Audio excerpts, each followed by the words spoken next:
같이 보겠습니다. 하나님의 말씀은 누가복음 17장 1절에서 6절 말씀입니다. 누가복음 17장 1절에서 6절 말씀, 저와 여러분이 한 목소리로 함께 읽도록 하겠습니다. 예수께서 제자들에게 이르시되 실족하게 하는 것이 없을 수는 없으나 그렇게 하는 자에게는 화로다.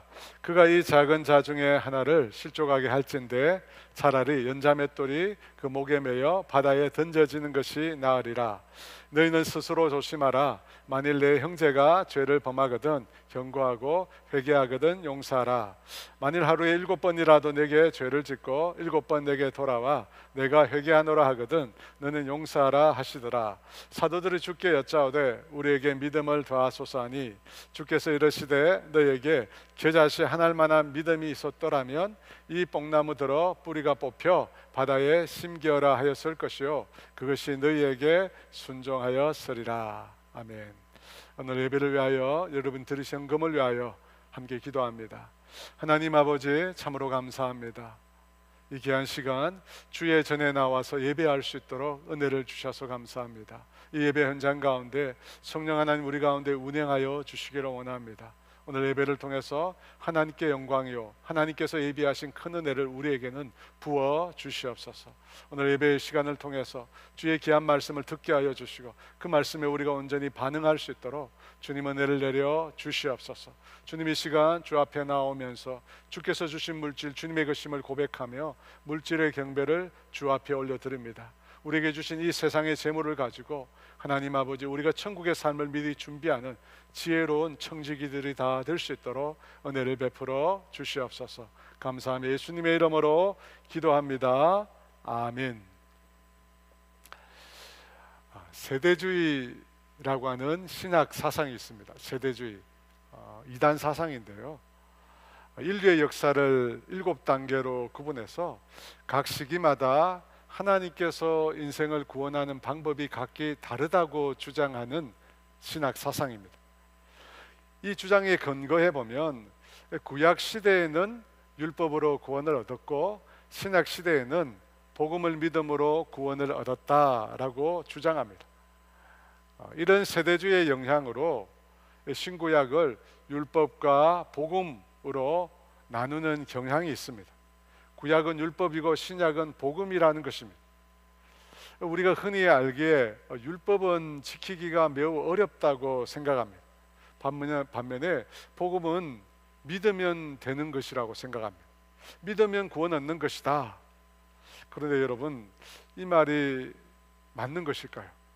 복음은 믿기만 하면 다 끝나는 문제일까요? 마태복음에 보면 산상수훈이라는 게 있습니다. 산 위에서 예수님께서 베풀어 주신 말씀이라는 것입니다. 그 교훈에 보면 예수님께서 당신의 제자들에게, 예수 믿는 자들에게 대상으로 하신 말씀이 있습니다. 그 산상수훈의 내용 중에 이런 말씀이 있습니다. 마태복음 5장 48절 말씀, 우리 같이 읽어볼까요? 그러므로 하늘에 계신 너희 아버지의 온전하심 같이 너희도 온전하라. 예수님께서 하늘에 계신 너희 아버지의 온전하심 같이 너희도 온전하라 라고 합니다. 이 온전하다는 말은 퍼펙트를 말합니다. 단 한 가지 흠도 티도 없이 완벽한 것을 말합니다. 하나님 아버지의 온전하심 같이 너희도 온전하라. 여러분, 과연 우리가 그렇게 될 수 있을까요? 앞서 구약의 율법을 지키기가 매우 어렵다고 했습니다. 근데 예수님께서 말씀하신 복음의 내용, 여러분 이 복음의 내용은 더 어려운 것 같습니다. 하나님의 온전하심 같이 너희도 온전하라고 우리에게 요구하고 있으니까요. 예수님께서는 악한 자에 대해서는 또 이렇게 말씀하셨습니다.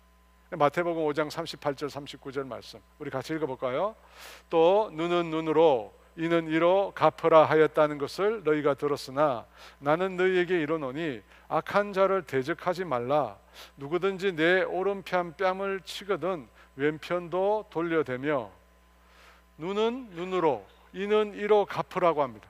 내가 받은 손해대로, 내가 받은 해대로 똑같이 갚으라는 뜻입니다. 여러분, 이 말씀은 구약 율법의 말씀입니다. 그런데 그것에 대해서 예수님께서 뭐라고 말씀하십니까? 악한 자를 너희가 대적하지 말고 내 오른편 뺨을 치거든 왼편도 돌려대라고 합니다. 오른편 뺨을 칠 때 반항으로 왼편을 돌려대라, 그런 뜻이 아닙니다. 보복하지 말라는 뜻입니다. 받은 대로 갚지 말고 악한 자가 구하는 대로 그냥 주라고 하십니다. 여러분, 이것을 보면 구약의 율법을 지키는 것은 어렵지만, 매우 어렵지만 불가능하지는 않습니다. 눈은 눈으로, 이는 이로 똑같이 갚으면 되잖아요. 하지만 신약의 예수님의 복음대로 산다는 것은 불가능합니다. 왜 그렇습니까? 구약의 율법은 우리의 눈에 보이는 행위에 근거하지만 복음은 어디에 근거하고 있습니까? 보이지 않는 우리의 마음에 근거하고 있습니다. 우리의 마음에 근거하고 있는 겁니다. 행위의 시작이 되는 마음조차 온전해지기를 하나님은 원하신다는 것입니다. 여러분, 율법은 겉으로 하는 척만 하면 됩니다. 하지만 복음은 어떻게 됩니까? 보이지 않는 우리의 마음조차 하나님처럼 온전해지기를 원한다는 것입니다. 여러분, 이것은 도저히 불가능합니다. 그런데 예수님께서 그걸 우리에게 요구하고 계십니다. 하늘에 계신 너희의 아버지의 온전하심 같이 너희도 온전하라. 사랑하는 여러분, 왜 하나님께서는 우리가 도달하지도 못할 이런 명령을 우리에게 주신 것일까요? 하나님께서 인간을 전혀 이해하지 못하시기 때문에 이런 말씀을 하신 것일까요? 그렇지 않습니다. 하나님은 우리 인간을 너무나 잘 알고 계십니다. 그럼에도 우리에게 당신과 같이 온전해질 것을 명령하십니다. 그 이유가 무엇일까요? 그 이유는 우리가 하나님의 자녀가 되었기 때문입니다. 여러분, 우리가 하나님의 자녀가 되었기 때문에 하나님처럼 되라고 합니다. 우리가 예수님의 제자가 되었기 때문에 예수님처럼 온전해지라고 말씀하시는 것입니다. 우리가 죄인으로 하나님을 적대시하며 살았습니다. 그렇게 적대시하며 살다가 예수님을 구주로 믿고 성령에 거듭나게 하는 역사를 통해서 새로운 피조물이 되었습니다. 그래서 성경이 우리를 가르쳐 뭐라고 이야기합니까? 이전 것은 지나갔으니 보라, 새 것이 되었도다. 이전 것은 지나갔으니 너희가 새로운 피조물이 되었다고 합니다. 새로운 존재가 되었다는 것입니다. 우리가 하나님의 자녀가 되었다는 것입니다. 그래서 하나님께서 우리에게, 자녀인 우리에게 하나님과 동일한 것을 요구하고 계시는 것입니다. 여러분, 그것이 온전함입니다. 여러분, 만약 우리가 하나님의 자녀가 아니라면, 예수님의 제자가 아니라면 그와 같은 것을 요구하시지 않습니다. 그러므로 여러분, 우리는 주님이 원하시는, 하나님이 원하시는 대로 살아야 합니다. 왜 그렇습니까? 우리가 하나님의 자녀이기 때문에, 우리가 예수님의 제자이기 때문입니다. 근데 여러분, 이것은 너무나 쉽지 않습니다. 너무나 어렵습니다. 여러분, 어떻게 살아야 될까요? 어떻게 살면 주님이 원하시는 대로 살 수 있을까요? 저는 오늘 그것을 여러분과 함께 고민해 보고 싶습니다. 오늘 본문의 말씀은 제자들에게 하신 말씀입니다. 1절 말씀인데요, 우리 같이 읽겠습니다. 예수께서 제자들에게 이르시되 실족하게 하는 것이 없을 수는 없으나 그렇게 하는 자에게는 하로다. 먼저 이 실족이라고 하는 말의 의미를 우리가 정확히 알아야 돼요. 우리말로는 실족이란 말이 뭐냐면 발을 잘못 디딘 것을 말합니다. 근데 성경에서 말하는 이 실족이라고 하는 단어는 덫이나 장애물이나 올무, 부딪히는 돌이란 의미로 사용이 됩니다. 그러니까 여러분, 실족하게 한다는 말은 무슨 뜻이냐면 덫이나 장애물이나 올무를 놓아서 다른 사람으로 하여금 그것에 걸려 넘어지게 하는 것을 말합니다. 곧 간단하게 말해서 다른 사람으로 하여금 죄를 짓게 만드는 것, 여러분은 그것을 가르쳐 실족하게 한다고 성경이 말씀하는 것입니다. 그런데 그 말씀을 하시면서 예수님께서 제자들에게 뭐라고 말씀하시냐면 실족하게 하는 것이 없을 수는 없다고 말합니다. 이게 무슨 말입니까? 우리가 살고 있는 이 세상에는 죄로 가득해 있다는 것입니다. 죄 속에서 우리가 살기 때문에 그 가운데 필연적으로 넘어질 수밖에 없다는 것입니다. 우리가 넘어지지 않으려고 해도, 죄짓지 않으려고 해도 이 세상 가운데, 죄악된 세상 가운데 살기 때문에 우리가 필연적으로 우리가 자꾸 넘어진다는 겁니다. 하지만 예수를 따르는 자는 어떻게 되어야 합니까? 죄악을 따라서 살면 안 되잖아요. 내 이웃으로, 내 형제들로 하여금 죄를 짓게 만드는 그런 삶을 살면 안 되잖아요. 여러분, 우리가 실족하게 하는 자에게 주님이 뭐라고 말씀하셨느냐면 화가 있을 것이라고. 바리새인과 서기관들에게 예수님께서 이런 말씀을 하셨어요. 마태복음 23장 15절에 화 있을진즉 외식하는 서기관들과 바리새인들이여, 너희는 교인 하나를 얻기 위하여 바다와 육지를 두루 다니다가 생기면 너희보다 배나 더 지옥 자식이 되게 하는도다. 너희보다 배나 더 지옥 자식이 되게 한다고 합니다. 여러분, 이렇게 하면 안 되잖아요. 여러분, 이렇게 하면 안 되는 거예요. 실족하게 하면 안 됩니다. 2절 말씀에 이렇게 말씀하고 있습니다. 같이 읽을까요? 그가 이 작은 자 중에 하나를 실족하게 할진대 차라리 연자 맷돌이 그 목에 매여 바다에 던져지는 것이 나으리라. 실족하는 자에게, 다른 사람으로 하여금 죄짓게 하는 자에게 어떤 처벌이 있을 것인지 예수님이 말씀하고 있습니다. 다른 사람은 죄짓게 하면 어떻게 됩니까? 차라리 연자 맷돌을 메고 바다에 던져지는 것이 낫다고 합니다. 이 연자 맷돌은 삼손이 블레셋 사람들에게 붙잡혀 그 눈이 다 뽑힌 채로 감옥에 갇혔을 때 그가 돌렸던 그 맷돌입니다. 이 적게는 300kg, 많게는 1톤에 이른다고 합니다. 여러분, 이걸 목에 메고 바다에 던져지면 어떻게 되겠습니까? 견딜 수 없는 고통이겠죠. 그런데 성경을 잘 읽어보면 차라리 연자 맷돌을 목에 메고 바다에 던져지는 것이 낫다고 합니다. 무슨 말입니까? 실족하게 되면 연자 맷돌을 메고 바다에 던져지는 것보다 더 큰 형벌을 받게 된다는 것. 사랑하는 여러분, 실족하게 한다는 것은 죄를 짓게 한다는 뜻입니다. 상처와 아픔을 통해서 다른 사람을 시험에 빠뜨리는 것을 의미합니다. 그뿐만 아니라 이 말씀은 무슨 뜻이 있느냐면 잘못된 교리와 가르침으로 다른 사람으로 하여금 거릇된 믿음에 이르게 한다는 뜻을 갖고 있습니다. 거짓된, 잘못된 가르침을 통해서 다른 사람으로 하여금 거짓된 믿음에 이르게 한다는 겁니다. 거짓된 믿음에 이르게 되면 어떻게 됩니까? 그가 멸망하는 거죠. 지옥에 들어가는 것입니다. 근데 여러분, 이 말씀을 주시는 대상이 제자들이라고 했습니다.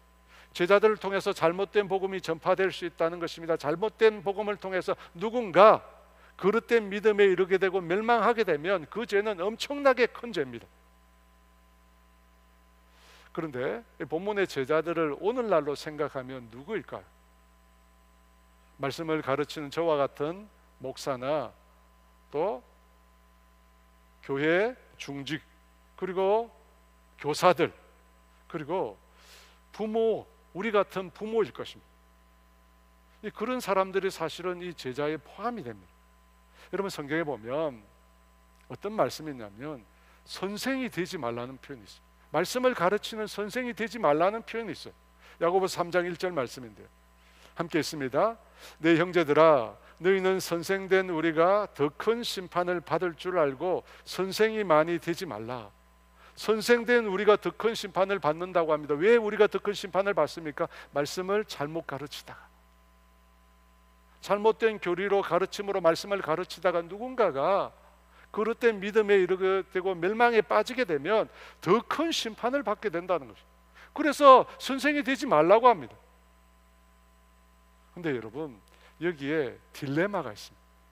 이 딜레마라고 하는 말은 이러지도 못하고 저러지도 못하는 것을 말합니다. 뭐냐면 예수님께서 우리에게 남기신 지상명령, 가장 큰 명령이 있는데 그 명령이 뭐냐면 제자를 삼으라는 것입니다.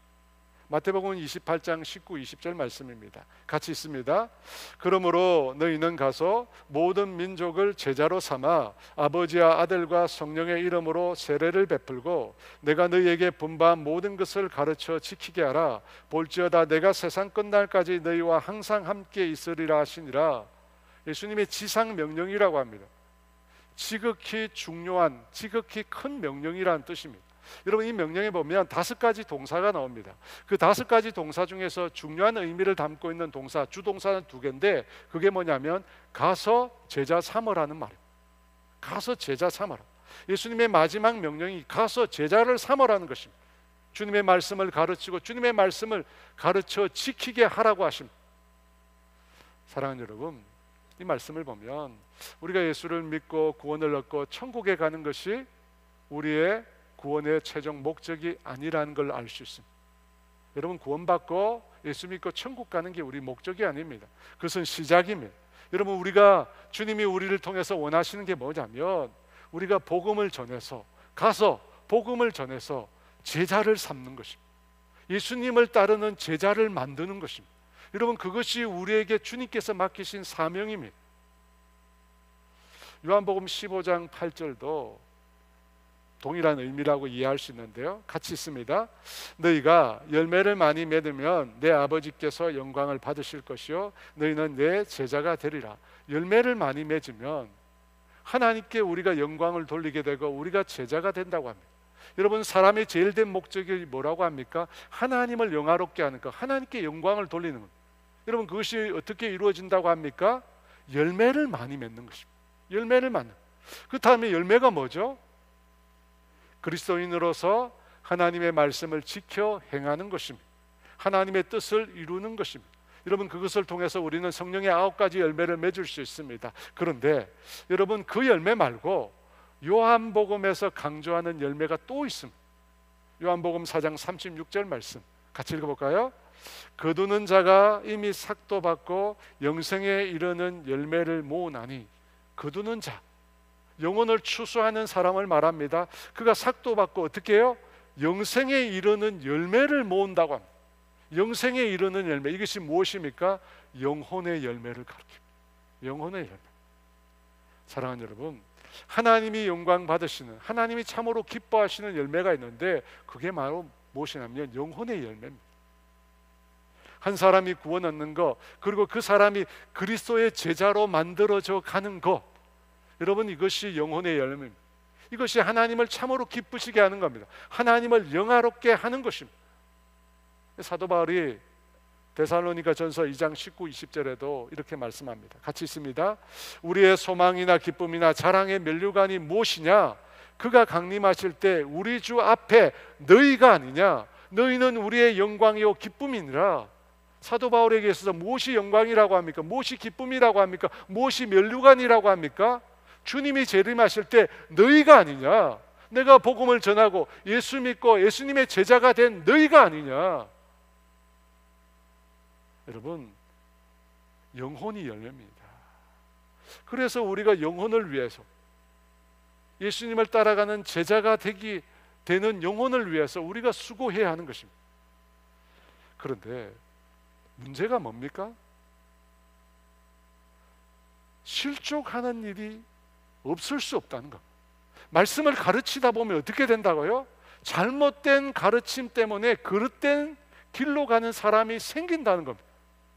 그릇된 길로 가는 사람이 생긴대요. 예수님의 제자를 삼기 위해서는 말씀을 가르치고 지켜야 하는데 그 일을 하다 보면 어떻게 된다고요? 잘못된 길로, 그릇된 길로 가는 사람이 생길 수 있다는 겁니다. 솔직히 저는 이 말씀을 보면서 아마 수십 번 저는 연자맷돌을 메어야 될 것 같습니다. 아마 수백 번이 될 수도 있어요. 왜냐하면 제가 제자 훈련을 했던 사람이 1000명이 넘거든요. 정말 많은 분들을 제자 훈련을 시켰습니다. 그런데 돌이켜보니까 얼마나 잘못된 가르침을 많이 주었는지 모릅니다. 얼마나 잘못된 가르침을 줬는지 몰라요. 생각해 보니까 2단을 넘어가지고 4단 밑에 있는 3단 그쯤 되지 않았을까, 그런 생각이 들어요. 잘못된 가르침을 많이 줬습니다. 그래서 제자훈련 한 분 중에 교회를 떠난 분이 있습니다. 신앙을 버린 분도 있어요. 저는 연자맷돌 메어야 될 것 같습니다. 여러분, 이게 딜레마예요. 실족하게 하는 자에게 엄청난 심판이 있다고 합니다. 다른 사람을 죄의 길로 가게 만드는 거, 여러분, 엄청난 심판이 있어요. 근데 그렇게 하지 않으려면 어떻게 합니까? 가만히 있으면 돼. 아무것도 안 하면 돼. 신앙적인 사역이나 활동이나 아무것도 안 하면, 그 누구도 가르치지 않으면 됩니다. 복지부동이죠. 가만히 있기만, 내 신앙만 지키면 돼. 근데 또 주님이 뭐라고 말씀하시죠? 가서 제자를 삼으래요. 예수님의 말씀을 가르치라면, 예수님의 말씀을 가르쳐 지키게 하라고 하면 제자를 만들래요. 그래서 딜레마인 거예요. 가르치는 일을 하다 보면 잘못될 수 있거든요. 그래서 선생이 되지 말라고 합니다. 그러면 여러분 어떻게 하라는 겁니까? 가르치라는 겁니까? 가르치지 말라는 겁니까? 결론적으로 잘 가르치라는 거예요. 올바로 가르치라는 거예요. 실족하지 않도록 올바로 진리의 말씀을 가르치라는 겁니다. 그래서 3절에 이렇게 말씀합니다. 너희는 스스로 조심하라. 너희는 스스로 조심하라. 형제를 실족시키는 일은 너무나 큰 심판이 따르는 일이니까 스스로 조심하라는 겁니다. 여러분, 그렇게 하지 않으려고 사도 바울은 에베소 교회 성도들을 가르칠 때 어떻게 했느냐면, 성경에 보니까 이렇게 나와 있습니다. 사도행전 20장 30절 31절 말씀 같이 읽어볼까요? 또한 여러분 중에서도 제자들을 끌어 자기를 따르게 하려고 어그러진 말을 하는 사람들이 일어날 줄을 내가 아노라. 그러므로 여러분이 일깨어 내가 3년이나 밤낮 쉬지 않고 눈물로 각 사람을 훈계했던 것을 기억하라. 여러분, 어그러진 길로 이끄는 사람들이 있다고 하잖아요. 그렇게 하지 않으려고 바울이 어떻게 했다고 합니까? 3년이나 밤낮으로 쉬지 않고 눈물로 사람들을 가르쳤대요. 사랑하는 여러분, 우리가 예수님을 믿는다면 그리스도인이라고 하잖아요. 그리스도인이라는 말은 예수를 닮은 자, 예수께 속한 자, 예수를 따르는 자라는 뜻입니다. 우리가 예수를 믿으면 그래서 예수님의 제자인 겁니다. 예수님의 제자인 거예요. 그 제자는 어떻게 해야 됩니까? 또 다른 제자를 만들어요. 예수님이 우리에게 주신 사명이에요. 주님의 말씀을 가르치고 지키기 위해서 또 다른 제자들을 만들어요. 여러분, 그 일이 저에게만 해당될까요? 아이들을 가르치는 주일학교 교사에게만 해당될까요? 순모임이나 목장 모임을 하는 분들에게만 해당이 될까요? 아닙니다. 그렇지 않습니다. 그 중에 한 가지가 뭐냐면, 우리는 부모로서 자녀들을 가르치는 자입니다. 여러분, 그렇지 않아요? 우리는 부모로서 자녀들을 가르치는 자입니다. 그런데 너무나 안타깝게도 많은 부모들이 자녀들에게 신앙을 가르치지 않습니다. 여러분, 우리 자녀들에게 신앙을 가르쳐야 할 사람은 목사만이 아닙니다. 교회 전도사만이 아닙니다. 교사만이 아닙니다. 우리 자녀들에게 신앙을 가르쳐야 될 가장 중요한 사람, 부모입니다. 우리의 자녀들의 신앙 교육을 첫 번째 책임지고 있는 사람, 부모입니다. 여러분, 부모가 자녀들에게 그 신앙을 가르쳐요. 자녀들이 자라서 신앙을 떠납니다. 왜 떠나죠? 목사가 잘못 가르쳐서, 교회 전도사가 잘못 가르쳐서, 교사가 잘못 가르쳐서. 여러분, 맞습니다.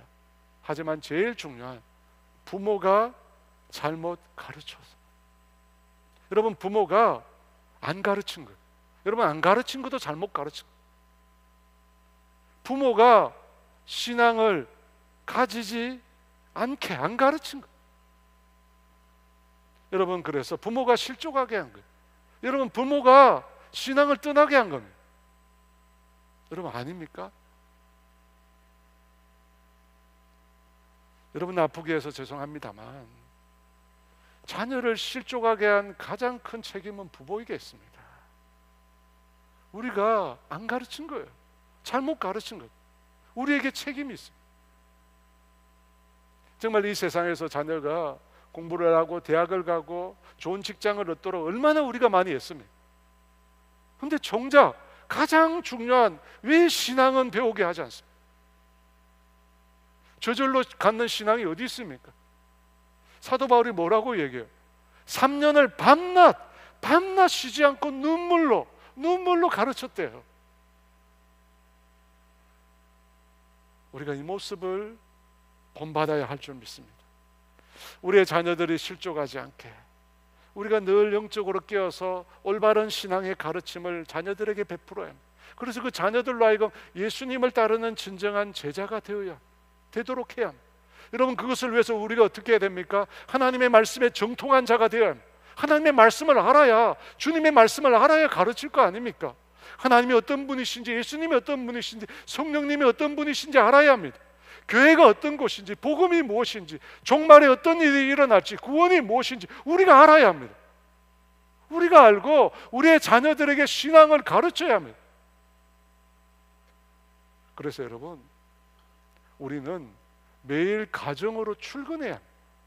우리의 가정이 우리의 사역지가 돼, 그곳에 가서 우리의 자녀들과 신앙을 이야기하고 하나님 믿는 신앙을 가르치고 그들로 하여금 예수님을 따르는 제자가 되도록 우리가 애써야 하는 것입니다. 그렇게 하지 않고 저절로 시간이 되면 예수님의 제자가 되는 그런 건 없습니다. 그런 일은 일어나지 않습니다. 사랑하는 여러분, 우리의 자녀들이 실족하지 않도록, 신앙을 떠나지 않도록 열심히 부단히 가르치는 저와 여러분 모두가 되시기를 주의 이름으로 축원합니다. 오늘 두 번째 우리에게 말씀하시고 있는 제자로서의 삶은 용서라는 것입니다. 3절 하반절의 4절을 이렇게 말씀합니다. 우리 같이 읽습니다. 너희는 스스로 조심하라. 만일 내 형제가 죄를 범하거든 경고하고 회개하거든 용서하라. 만일 하루에 7번이라도 내게 죄를 짓고 7번 내게 돌아와 내가 회개하노라 하거든 너는 용서하라 하시더라.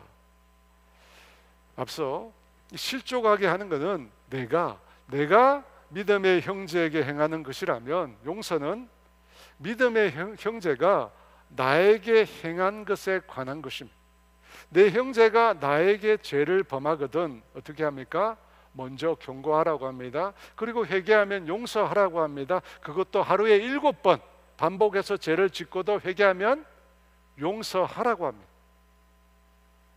사랑하는 여러분, 누군가 하루에 7번 잘못을 저지르기는 어렵습니다. 하지만 그렇게 반복적으로 계속해서 누군가 나에게 죄를 범할지라도 어떻게 하라고요? 용서하라고 합니다.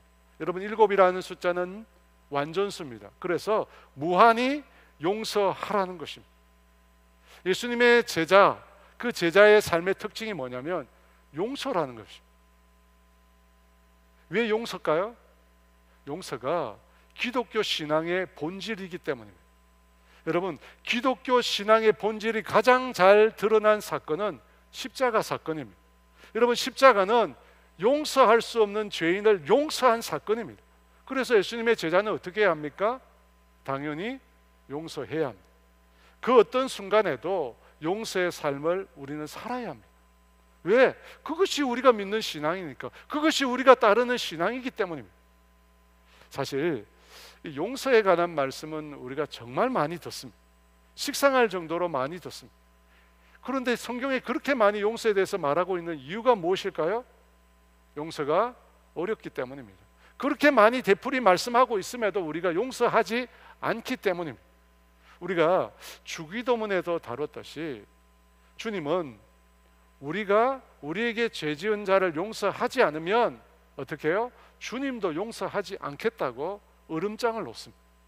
마태복음 6장 12절 말씀 읽을까요?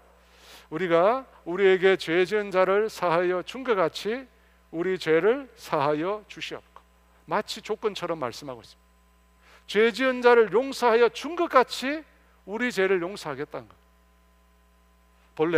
본래 말씀의 의미는 그것이 아니라 이런 뜻입니다.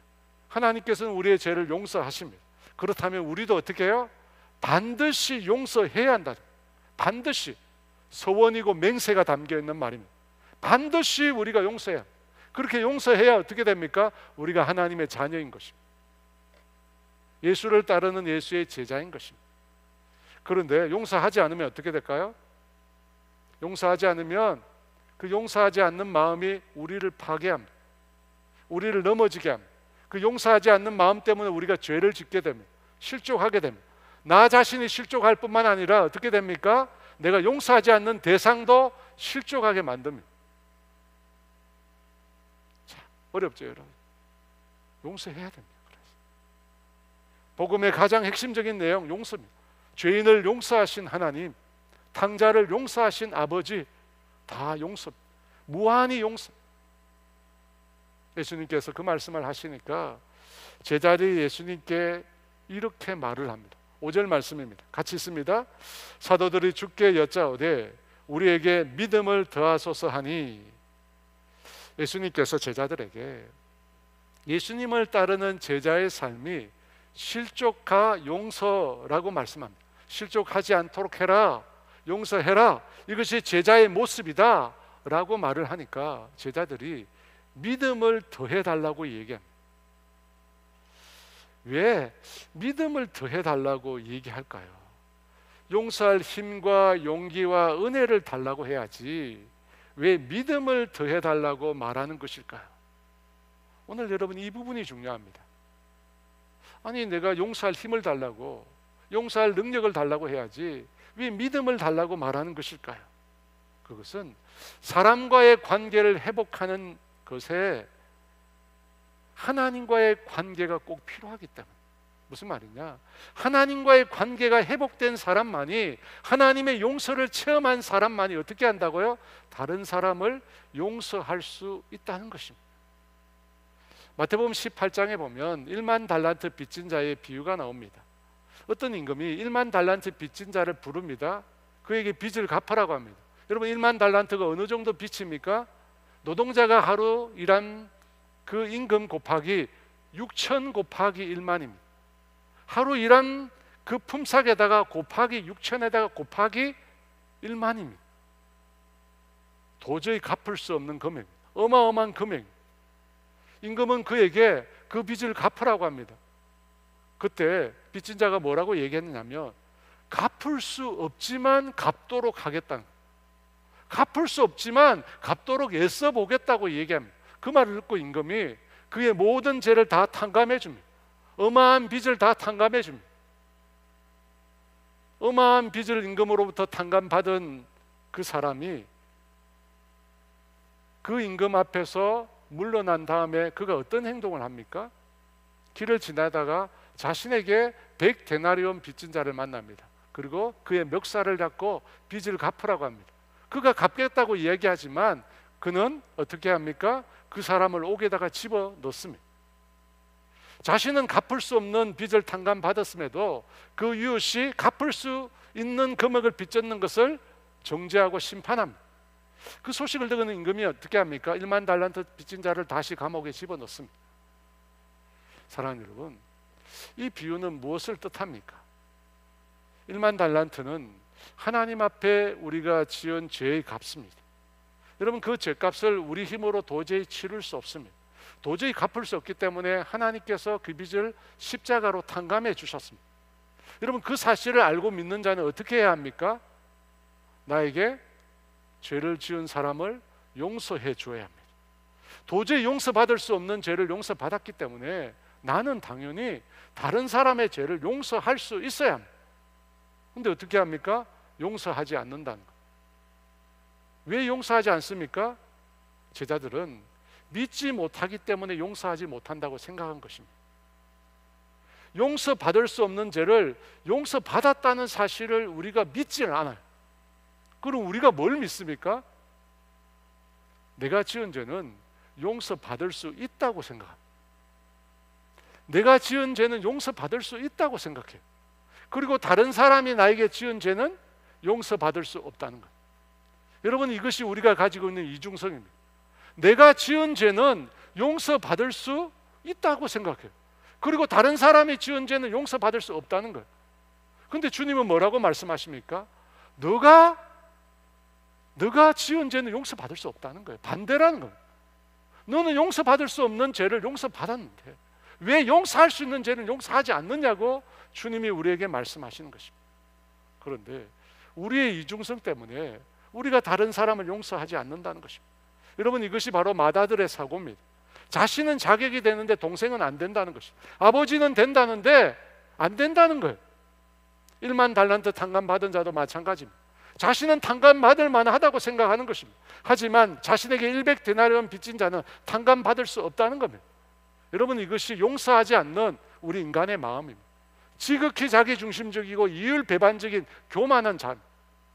여러분, 이것 때문에 우리가 제자의 삶을 살지 못하는 겁니다. 이것 때문에. 그래서 제자들이 믿음을 더해달라고, 그렇게 살 수 있도록 믿음을 더해달라고 말을 합니다. 믿음을 더해달라는 말은 여러분 무슨 뜻입니까? 믿음이 있다는 거예요. 그렇잖아요.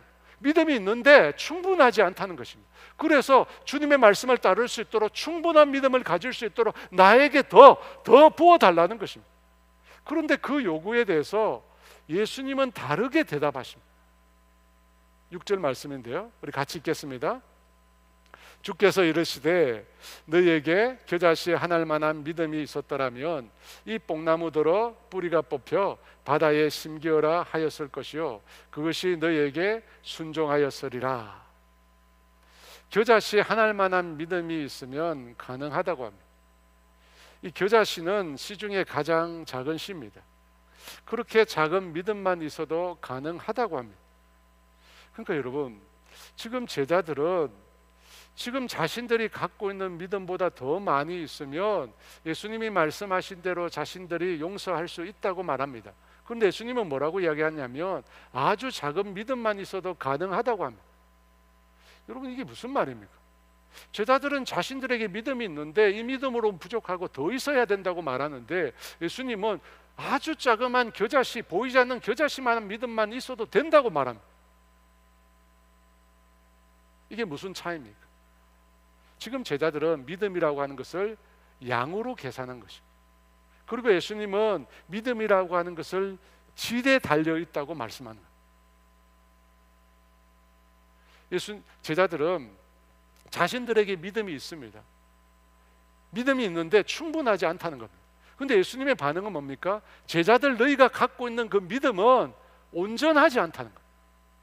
양의 문제가 아니라 너희가 갖고 있는 그 믿음이 온전하지 않기 때문에 너희가 제자의 삶을 살지 못한다는 것입니다. 믿음의 질의 문제가 있대. 믿음이 불량품이라는 거예요.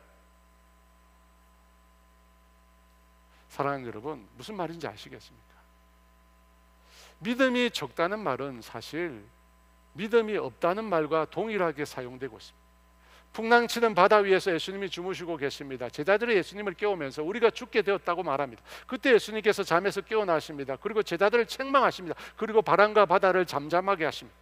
그 내용을 담고 있는 마태복음 8장 26절은 이렇게 말합니다. 예수께서 이르시되 어찌하여 무서워하느냐, 믿음이 작은 자들아 하시고 곧 일어나사 바람과 바다를 꾸짖으시니 아주 잔잔하게 되느를. 믿음이 작다고 말씀합니다. 근데 동일한 말씀을 가지고 있는 마가복음은 이렇게 표현하고 있습니다. 이에 제자들에게 이르시되 어찌하여 이렇게 무서워하느냐, 너희가 어찌 믿음이 없느냐 하시니. 믿음이 작다는 말, 믿음이 없다는 말 같은 말로 쓰고 있습니다. 어떻게 같은 말이 될 수 있습니까? 믿음의 양으로 따지면 같은 말이 아닙니다. 하지만 믿음의 질로 따지면 뭡니까? 같은 말입니다. 믿음이 작은 것은 불량 믿음인 겁니다.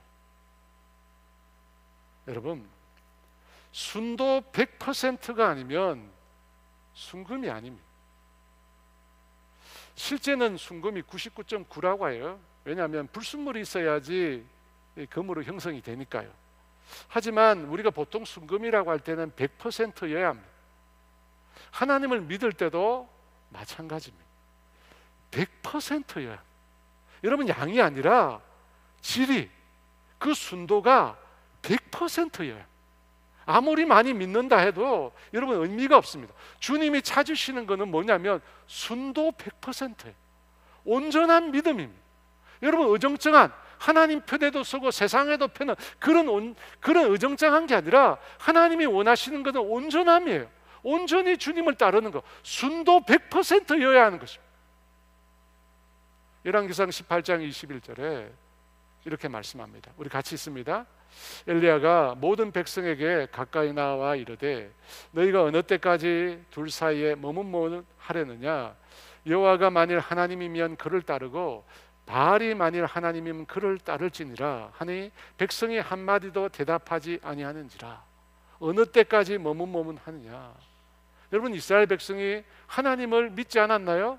여호와 하나님을 섬기지 않았나요? 아닙니다. 섬겼습니다. 여호와 하나님을 믿었어요. 근데 문제는 뭐예요? 여호와 하나님도 믿고 바알도 믿었다는 거예요. 농경의 신, 비를 내려주는 바알도 믿었다는 거예요. 하나님도 믿고 바알도 믿은 거예요. 여러분, 믿음에서 중요한 문제는 뭐예요? 순도예요. 순도라는 거예요. 정말 진심으로 참으로 하나님을 믿느냐는 겁니다. 내 믿음에 불순물이 전혀 없는 100%로 하나님을 믿느냐는 겁니다. 사랑하는 여러분, 하나님께서 저와 여러분을 향한 마음은 어떤 것 같아요? 저와 여러분을 향한 하나님의 마음의 순도는 몇 %일까요? 여러분, 우리를 향한 하나님의 마음은 진심입니다. 우리를 향한 하나님의 마음은 순도 100%입니다. 여러분, 그것을 확인할 수 있는 게 있습니다. 십자가입니다. 주님은 아들을 주셨어요. 하나님은 우리에게 아들을 주셨어요. 아들을 주셨어요. 주님이 우리를 향한 마음은요, 순도 100%예요. 단 하나의 조금의 불순물도 담겨 있지 않습니다. 여러분, 아들을 준다는 건 자기의 모든 걸 다 준 거잖아요. 하나님은 우리를 진심으로 대하세요. 진심으로. 그래서 하나님도 우리에게 진심을 요구하시는 거예요. 당신이 우리에게 진심으로 대했기 때문에 우리에게도 동일한 진심을 원하시는 거예요. 여러분, 믿음이라는 헬라어는 신실함을 뜻합니다. 하나님 앞에 신실함을 보이라는 거예요. 하나님 앞에 신실함이 믿음입니다. 여러분, 순도 100%예요. 예수님을 믿는 우리에게 주신 가장 큰 명령이 있습니다. 지상 명령 말고 가장 큰 명령, 구약과 신약에 동일하게 나오는 명령입니다. 그것이 마태복음 22장 37절 38절 말씀입니다. 우리 같이 있습니다. 예수께서 이르시되 내 마음을 다하고 목숨을 다하고 뜻을 다하여 주 너의 하나님을 사랑하라. 이것이 크고 첫째 되는 계명이니. 하나님을 어떻게 사랑하라고 합니까? 너의 마음을 다하고 목숨을 다하고 뜻을 다하여 사랑하라. 너의 마음의 3분의 1, 목숨의 3분의 1, 뜻의 3분의 1이 아닙니다. 다하라는 말이에요. 하나도 빠짐없이 전부. 여러분, 주님이 원하시는 게 이거예요. 전부를 다해서 사랑하라는 것입니다. 주님은 과부의 헌금을 가장 많이 드렸다고 칭찬하셨습니다. 과부가 드린 헌금은 2렙돈, 우리 돈으로 2,000원, 3,000원입니다. 근데 그것이 가장 많이 드렸다고 했습니다. 왜 그런 말을 하셨어요? 전부를 드렸거든요. 전부를 드렸어요. 누가복음 21장 4절에 저들은 그 풍족한 중에 헌금을 넣거니와 이 과부는 가난한 중에서 자기가 가지고 있는 생활비 전부를 넣는.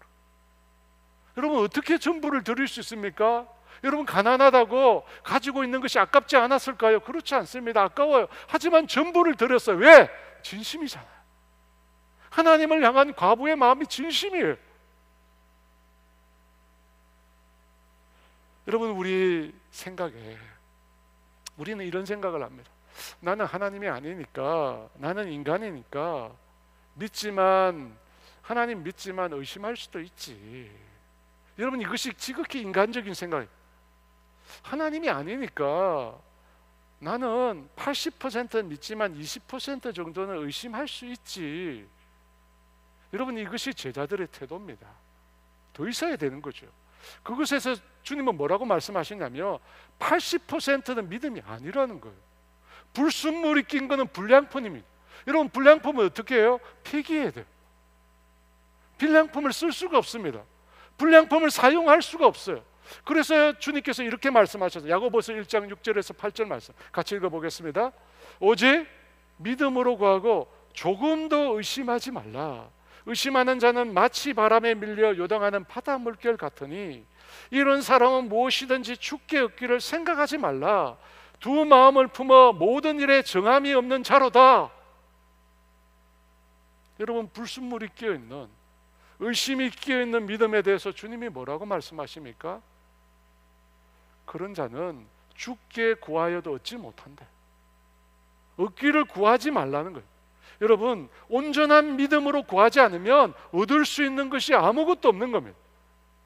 여러분, 제자들은 믿음이 없었을 아니라 제대로 된 온전한 믿음이 없는 겁니다.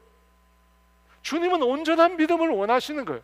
아무리 작은 것이라 할지라도, 아무리 조그만 눈에 보이지 않는 그런 겨자씨만한 것이라 할지라도 온전한 걸 원하세요.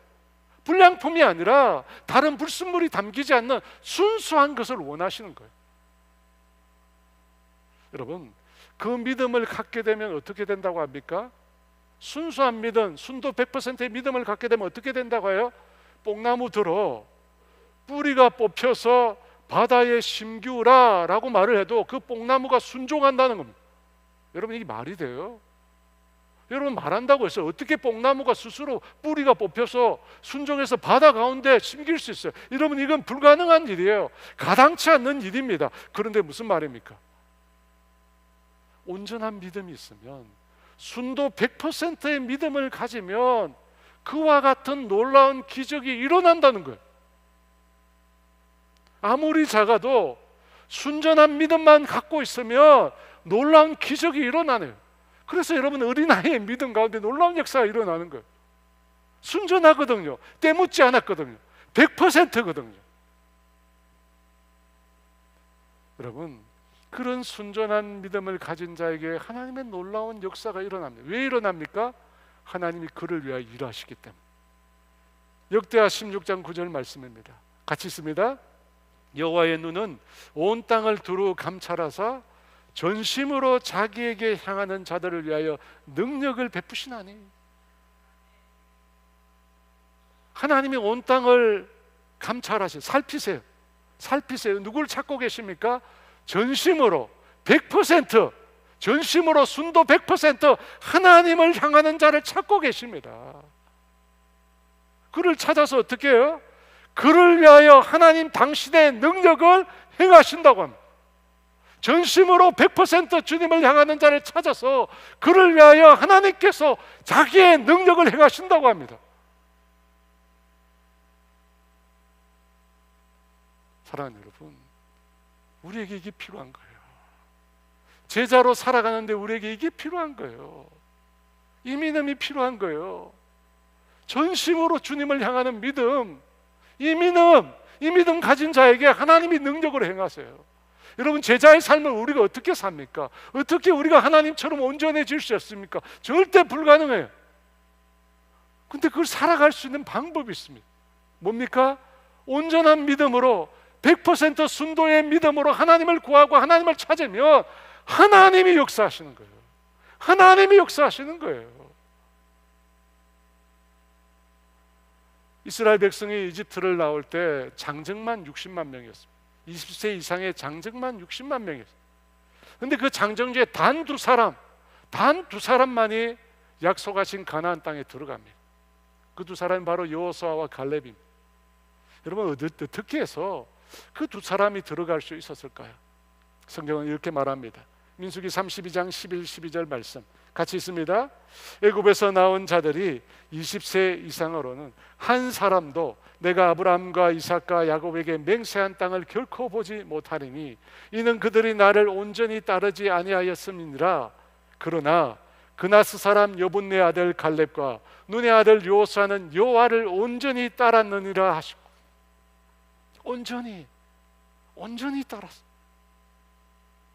여러분, 왜 우리가 제자의 삶을 살지 못하는가?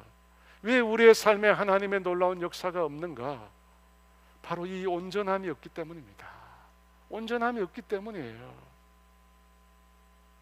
하나님의 말씀, 하나님의 약속의 말씀을 온전히 믿고 따르지 않습니다. 아무리 용서하라고 해도 용서하지 않잖아요.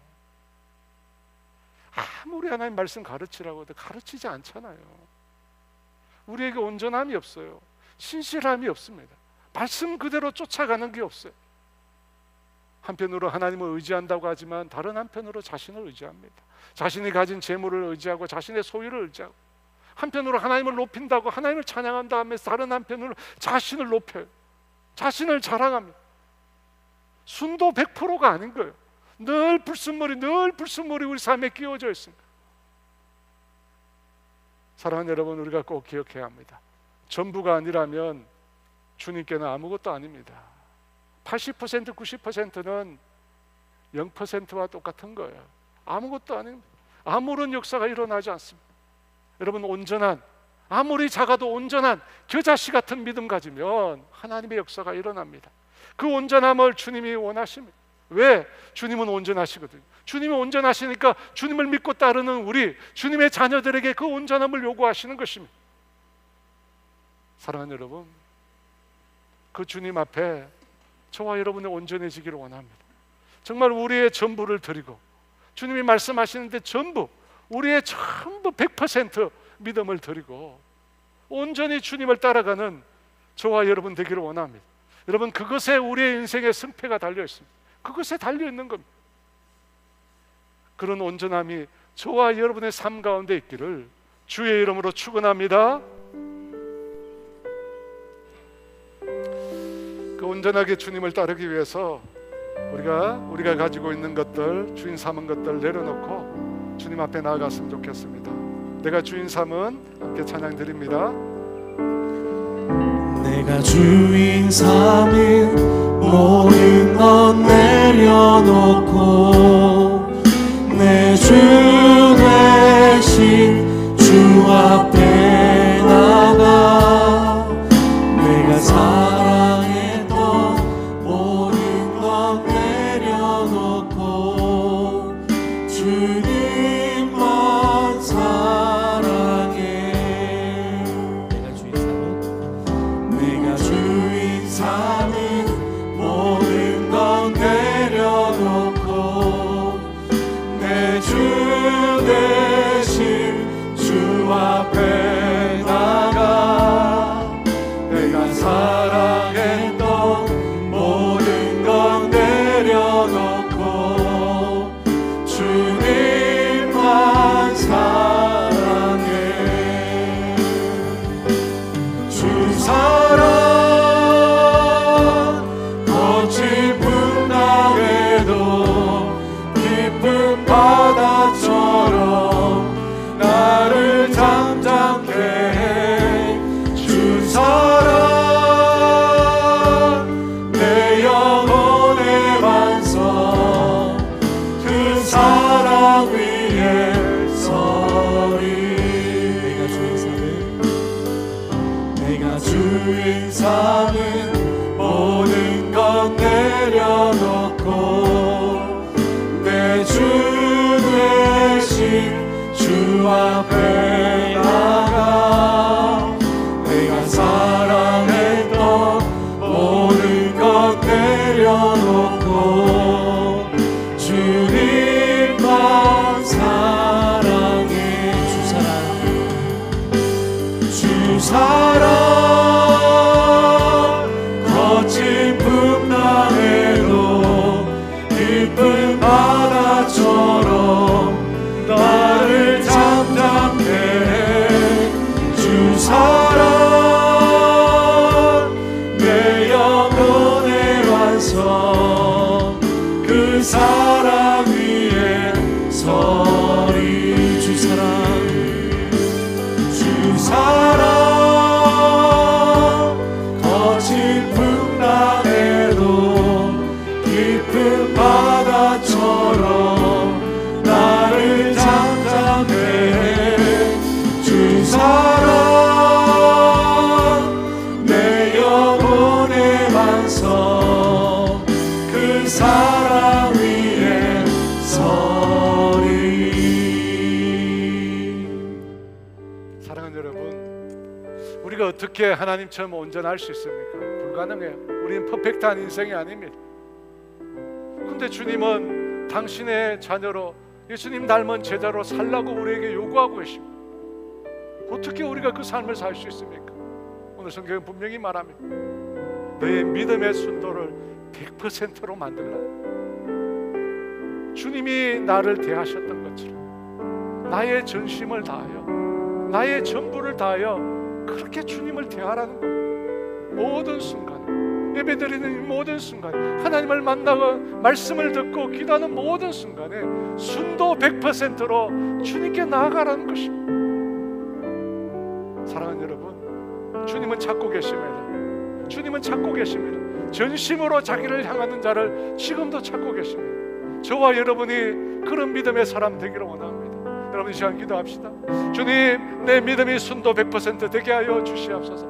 그 어떤 의심도 불순물도 제 신앙에, 제 믿음에 섞이지 않도록 온전한 믿음으로 주님 앞에 나아가게 해달라고 우리 주여 주 기도합니다. 주여, 내가 주인 삼은 모든 건 내려놓고 내 주 대신 주 앞에 나가 내가 사랑했던 모든 건 내려놓고 주님만 사랑해. 내가 주인 삼은 모든 건 내려놓고 내 주 대신 주 앞에 나가 내가 사랑했던 모든 건 내려놓고 주님만 사랑해. 주 사랑 거친 풍랑에도 깊은 바다처럼 나를 잠잠케 해. 주 사랑 내 영혼의 반석 그 사랑 위에 서리. 주 사랑 거친 풍랑에도 깊은 바다처럼 나를 잠잠케 해. 주 사랑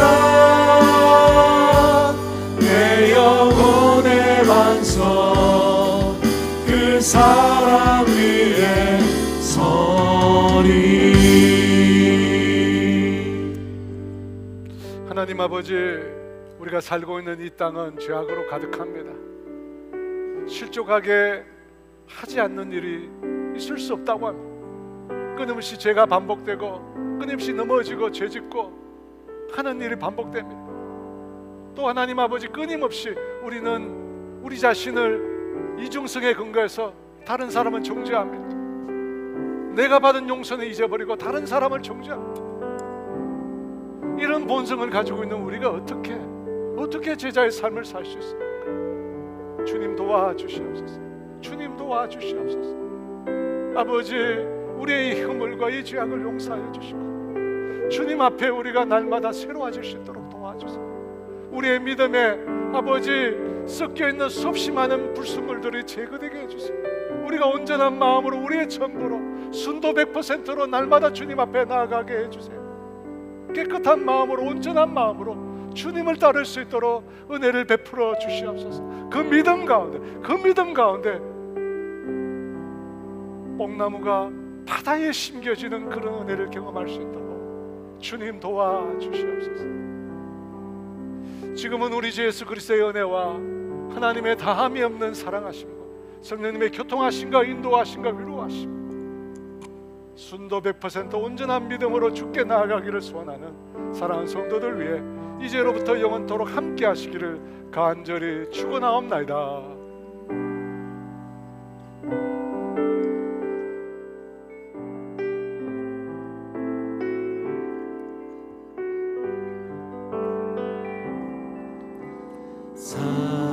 사랑스러운 주님 음성 당신 곁에 가까이 이끄시네. 주님 사랑을 나누리며 그 아름다우신 나누기 원하네.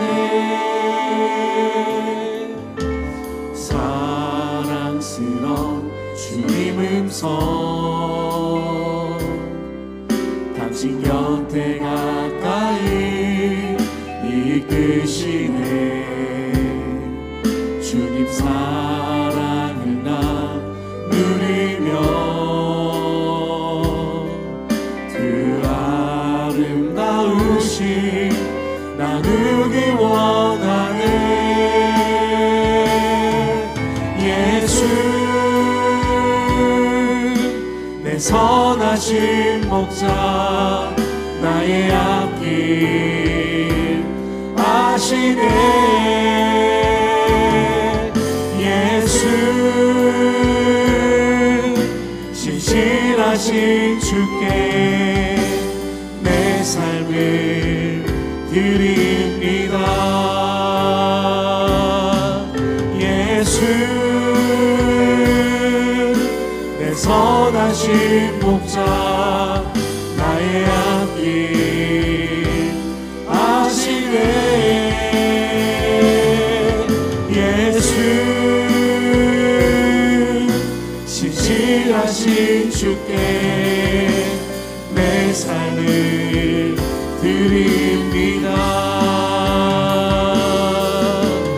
내 삶을 드립니다. 아멘. 믿음으로 승리하시는 한 주간 되시기를 소망합니다.